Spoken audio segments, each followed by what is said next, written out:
High, good morning everyone. Current অ্যাফেয়ার্সের আজকে 6 নম্বর part.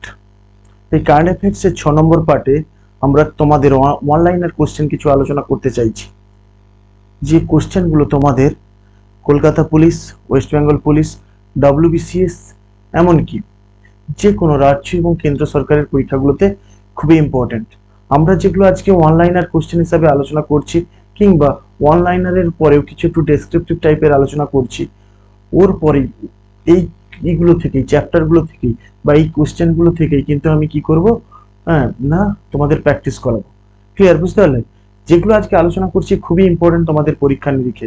অবশ্যই তোমরা কোশ্চেনগুলোকে নোট ডাউন করবে এবং পড়বে, কারণ বিগত দিনের যে পরীক্ষাগুলো আমরা দেখেছি এই টাইপের কোশ্চেন কিন্তু আসতে দেখেছি। ক্লিয়ার? চলো তাহলে আজকে বেশি না কথা বলে আমরা আলোচনা করছি আজকে। দেখো, apex competitive study centre, study and training centre তো আমাদের ওয়েস্ট বেঙ্গলের number 1 study centre according to defence and police service. Clear? তো আমাদের বিগত দিনে অনেক ছেলে এখান থেকে ওয়েস্ট বেঙ্গল পুলিশ এবং আর্মিতে চাকরি পেয়েছে। তোমরা অবশ্যই অফলাইন ক্লাসের জন্য আমাদের যোগাযোগ করতে পারো, আমাদের ডেসক্রিপশনে নাম্বার দেওয়া থাকবে, ইভেন এখানেও নাম্বার তোমরা পেয়ে যাবে ক্লাস করতে করতে। বুঝতে পারলে? আমাদের যারা টিচার্স আছে, শুভ স্যার নেবে তোমাদের ম্যাথ নেবে, আর হিমাংশু স্যার ইংলিশ নেবে, জিকে অনুপম স্যার এবং জিকে শিশির স্যার। এছাড়াও ইংলিশের জন্য আমাদের শিশির স্যার রয়েছে আগে থেকে। সায়েন্স যারা নেবে ইউনিশ স্যার, দেবব্রত স্যার এবং আমি গণেশ স্যার তোমাদের জিকে এবং তোমার কারেন্ট অ্যাফেয়ার্সগুলো করাবো। তোমাদের অবশ্যই যদি ক্লাসগুলো ভালো লেগে থাকে বন্ধুদের মধ্যে ক্লাসটাকে শেয়ার করো, আর নিজেরা সাবস্ক্রাইব করো, কমেন্ট করো এবং লাইক করো। কোনো কিছু যদি ফল্ট থাকে আমাদের ভিডিওতে, তোমাদের চোখে যদি ধরা পড়ে, সাউন্ড থেকে শুরু করে ভিডিও কিংবা পড়ানোর কোয়ালিটি আমাদের আরো ইমপ্রুভ করতে হবে কিনা, তোমরা অবশ্যই আমাদের কমেন্ট করে জানাবে। ক্লিয়ার? চলো ফার্স্ট কোশ্চেন দেখো। ফার্স্ট কোশ্চেন খুবই একটা ইম্পর্টেন্ট কোশ্চেন, যে রিসেন্ট যে একটা ঝড় হলো, এই ঝড়ের নামকরণ কে করেছে? দেখো, ওমান নামকরণ করেছে রেমাল। রেমাল একটা আরবি শব্দ যার অর্থ হচ্ছে বালি।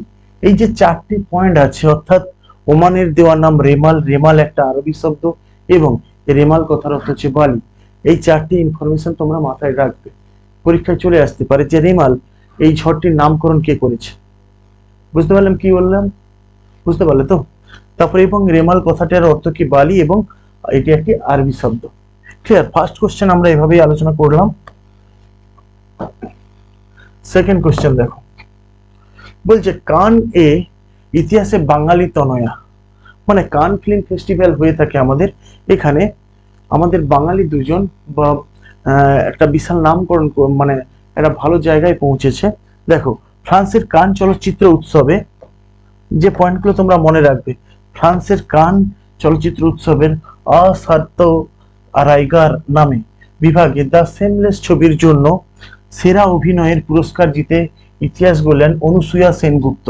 অনুসূয়া সেনগুপ্ত দ্য সেমলেস ছবির জন্য একটা ভালো জায়গায় গিয়েছে বা সেরা অভিনয়ের পুরস্কার পেয়েছে।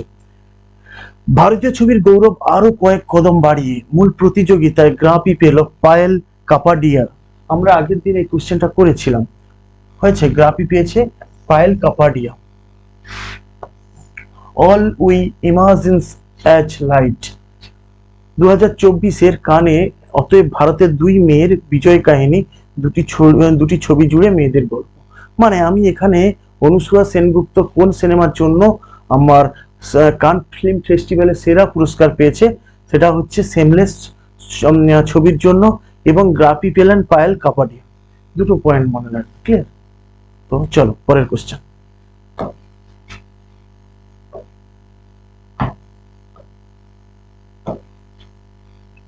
3 নম্বর কোশ্চেন দেখো, সামরিক মহড়া শক্তি 2024। সামরিক মহড়াগুলো পরীক্ষাতে দিয়ে থাকে, যে সামরিক মহড়া দুটো দেশের মধ্যে হয়েছে। যে ধরো শক্তি, এখানে যেটা দেওয়া আছে শক্তি সামরিক মহড়া 2024 দুটো দেশের মধ্যে হয়েছে, সেই দুটো দেশ তোমাদের মনে রাখতে হবে।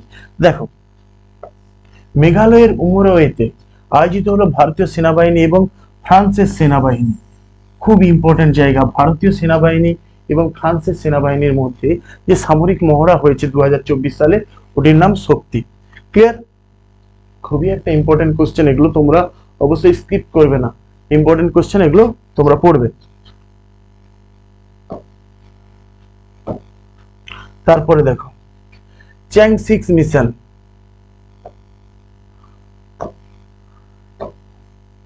চ্যাং 6 মিশন চীনের ন্যাশনাল স্পেস অ্যাডমিনিস্ট্রেশনের তরফে চ্যাং 6 নামক মিশনের সফলভাবে উৎক্ষেপণ করা হলো, এটি চাঁদে পাঠানো হয়েছে। ক্লিয়ার? এবার কোশ্চেন কিভাবে আসে যে চ্যাং 3 তোমার যে মিশন সেটা হচ্ছে কোন দেশ পাঠিয়েছে। ক্লিয়ার? তাহলে আমাদের কি না চাঁদে কে পাঠিয়েছে, না চীন পাঠিয়েছে। তারপরের কোশ্চেন দেখো, চাঁদে প্রথম রেলওয়ে স্টেশন, চাঁদে প্রথম রেলওয়ে সিস্টেম তৈরির পরিকল্পনা করেছে national Aeronautics and space administration অর্থাৎ নাসা। আমরা আগের দিন লিখেছিলাম নাসার যে হেড বিল নেলসন। ক্লিয়ার? ইসরোর লিখেছিলাম এস সোমনাথ, ডিআরডিও লিখেছিলাম ভি কামাত। এগুলো তোমাদের মনে রাখতে হবে, এগুলো জিনিসগুলো আগের ভিডিওতে দেওয়া আছে তোমাদের। হ্যাঁ, নাসার বিল নেলসন, একটু তবু তোমরা লিখে নাও। নাসার যে হেড আছে এখন চেয়ারম্যান বলে নেলসন, বিল নেলসন,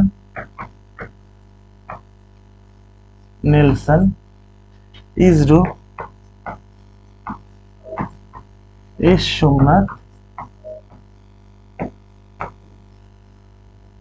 সোমনাথ, এবং ডিআরডিও ভি কামাত।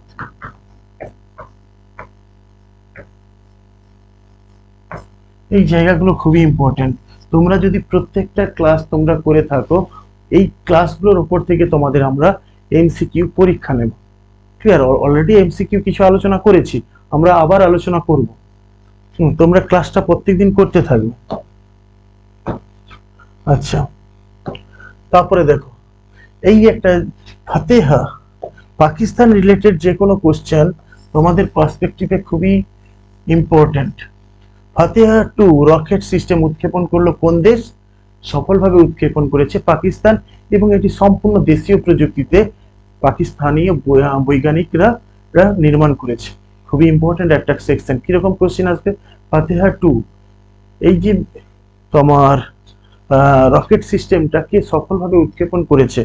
দেখো সফল প্রশিক্ষণ উৎক্ষেপণ করা হলো, এটি পাকিস্তানের দেশীয় রকেট সিস্টেম। এটি লক্ষ্যবস্তুকে নিখুঁতভাবে শনাক্তকরণ করতে পারে এবং আঘাত হানতে পারে। ক্লিয়ার? খুবই ইম্পর্টেন্ট একটা জায়গা। ফাতেহা 2 তাহলে কোন দেশ লঞ্চ করেছে? না পাকিস্তান। তারপরের কোশ্চেন দেখো, খুবই ইম্পর্টেন্ট জায়গা, এগুলো তোমরা স্কিপ করবে না, খুবই ইম্পর্টেন্ট। এই একটা বই, খুবই ইম্পর্টেন্ট একটা বই, দ্য উইনার্স মাইন্ডসেট। রিসেন্ট আমাদের লিখেছে সেন রবার্ট ওয়াটসন, যিনি কে না অস্ট্রেলিয়ার প্রাক্তন ক্রিকেটার। খুবই ইম্পর্টেন্ট জায়গা একটা, এটা অবশ্যই তোমরা করবে। দ্য উইনার মাইন্ডসেট, লেখক হচ্ছে সেন রবার্টসন। ইনি কে না অস্ট্রেলিয়ার প্রাক্তন ক্রিকেটার। অস্ট্রেলিয়ার প্রাক্তন ক্রিকেটার হচ্ছে সেন ওয়াটসন, যিনি লিখেছেন দ্য উইনার্স মাইন্ডসেট। ক্লিয়ার? খুবই ইম্পর্টেন্ট জায়গা, তোমরা অবশ্যই নিজেরা পড়বে। ক্লিয়ার?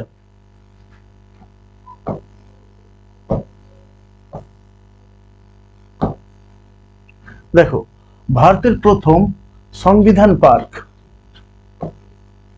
ভারতের প্রথম সংবিধান পার্ক কোথায় তৈরি হয়েছে? খুবই ইম্পর্টেন্ট। ঠিক আছে? ভারতীয় সেনাবাহিনী এবং পুনিত বালান গ্রুপের যৌথ উদ্যোগে মহারাষ্ট্রের পুনেতে। এই জায়গাটা খুবই ইম্পর্টেন্ট জায়গা, খুবই ভেরি ইম্পর্টেন্ট কোশ্চেন, আমরা এটাকে ধরে নিতে পারি।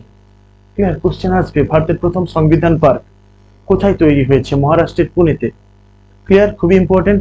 চলো আগের দিনের একটা কোশ্চেন তোমাদের যেটা করিয়েছিলাম, আনসারটা তোমরা দেবে। বলছে চন্দ্রযান 3 ল্যান্ডিং সাইটের নাম কি?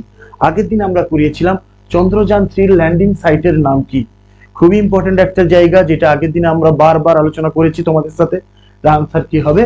না শিব শক্তি। ক্লিয়ার? আনসার হবে শিব শক্তি। তাহলে দেখো আজকে আমরা 10টা কোশ্চেন আলোচনা করলাম, যার মধ্যে একটা কিন্তু আমি রিভিশন হিসাবে তোমাদের দিয়েছি। অবশ্যই তোমরা করবে এটা, রিভিশন গুলোকে তোমরা পড়বে না। রিভিশন না করলে নতুন করে লাভ নেই। নতুন পড়বে ভুলবে, কিন্তু রিভিশন গুলো যদি একবার করে নাও আগের গুলো, রিভিশন থাকলে নতুনগুলো পড়তে ভালো লাগবে। ক্লিয়ার? আপাতত আজকে এতটাই থাকুক। কারেন্ট অ্যাফেয়ার্স ডেলি আমরা চেষ্টা করছি ডেলি তোমাদের কারেন্ট অ্যাফেয়ার্স প্রোভাইড করার জন্য, এবং যেগুলো আমরা তোমাদের দেবো সেগুলো কিন্তু পরীক্ষার নিরীক্ষে খুব ইম্পর্টেন্ট। এগুলো তোমরা অবশ্যই স্কিপ করবে না, কারণ সামনে কলকাতা পুলিশ আছে, ওয়েস্ট বেঙ্গল পুলিশ আছে, মিসলেনিয়াস আছে, ক্লার্কশিপ আছে, যারা ডব্লিউবিসিএস মেন্স দেবে তাদেরও আছে, এবং ইম্পর্টেন্ট জায়গা এখান থেকেই পেয়ে যাবে। এবং তোমরা যারা পরবর্তীকালে ডব্লিউবিসিএস দেবে, আগের বছর দেবে, তাদের ক্ষেত্রেও কিন্তু এই কারেন্ট অ্যাফেয়ার্স গুলো লাগবে। অতএব তোমরা অবশ্যই এগুলো ভালো করে পড়বে এবং কি বন্ধুদের মধ্যে শেয়ার করবে, তারাও যেন একটু উপকৃত হতে পারে। ক্লিয়ার? চলো, থ্যাংক ইউ।